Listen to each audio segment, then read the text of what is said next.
Hey everyone, Magic here. Today we will be opening this special package sent by OPPO Philippines.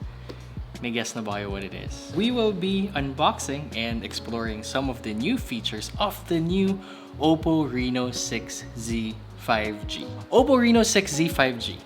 But of course, before we do that, if you are new to the channel or a returning subscriber, do press that like button, share, comment, because I want to hear from you what expectations you have on the newest Reno 6 model. Please subscribe as well if you haven't already. Do know also that I have provided some timestamps in the description below so you get to check or skip at what segment you want to see right away.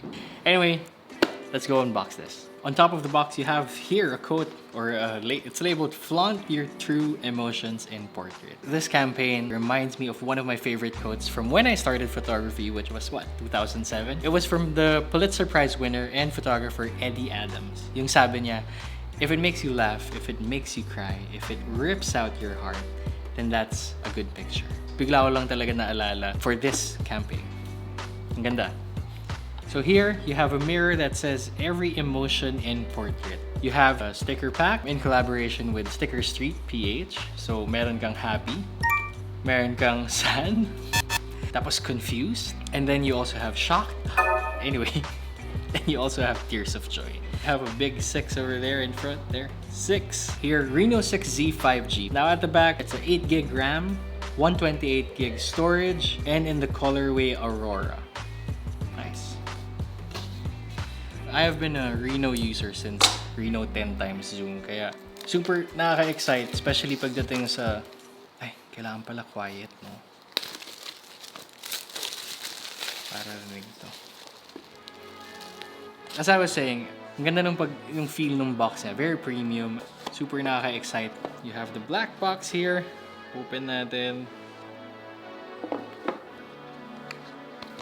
Of course, you have the SIM tool, tapos yung jelly case or silicone case. You have Bokeh Flare Portrait Beautification Video, octa-core 5G SoC, 30-watt VOOC flash charge 4.0, and a 64-megapixel AI triple camera. But before we go to that phone, lagi natin ang kalat kong mag-unbox. You have the 30-watt power brick for the VOOC flash charging.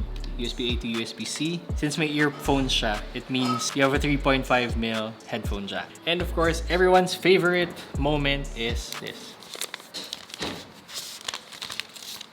We have the Aurora colorway. Ito yung Reno Glow. Maganda yung colorway na to kasi it changes every time you move. So parang from blue, nagiging very pinkish or yellowish glow siya. And at the same time, there's a matte finish. Fan talaga ako nitong nag-change ng color. If you want to make a statement, this is the statement.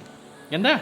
Also, it's equipped with the Gorilla Glass 3. So far, sa lahat ng Reno phones ko, kahit mabagsak ko siya, never siya nabasag. You have a 64-megapixel main camera, 1.7 aperture. You have the 8-megapixel wide-angle lens and the 2-megapixel macro lens. In front, 32mm selfie camera. Every time I make reviews or videos like these, ang main interest ko talaga yung camera features, may it be photo or video. And this is the part where I get super excited. One of the first few features is the Portrait Beautification Video Mode. With 193 key facial feature points for video, you can get that subtle and natural look while using it. Hindi siya over the top na parang wala ka ng pores. Keyword is natural for this one. It just removes all the imperfections of your face. Kung may pimple ka nung araw na yon, perfecto. Second favorite feature of the Reno6 Z is focusing with focus tracking. Get everything in focus every single time. In the previous Reno phones kasi, you need to either lock your focus by holding down or constantly tapping the screen on your subject. Now, what you do is just double tap on an object to track and voila! Parang magic lang. Focus tracking is super useful if you want to maintain the focus on your special subject no matter what. Third is the Bokeh Flare Portrait. This mode gives you that bokeh light spots in the background. It adds more depth and creating a more visually enticing portrait. And it's very easy to use them in both daytime and nighttime. You also have the ultra clear 108 megapixel image mode where you have infinite crop, infinite beautiful details in every photo you take. Syempre, nandito pa rin yung dual view video, one of everyone's favorite kasi you have that different perspective. You can see your subject while you can also record your reaction. Perfect pa rin siya for vlogging or for doing reaction videos or for surprising someone.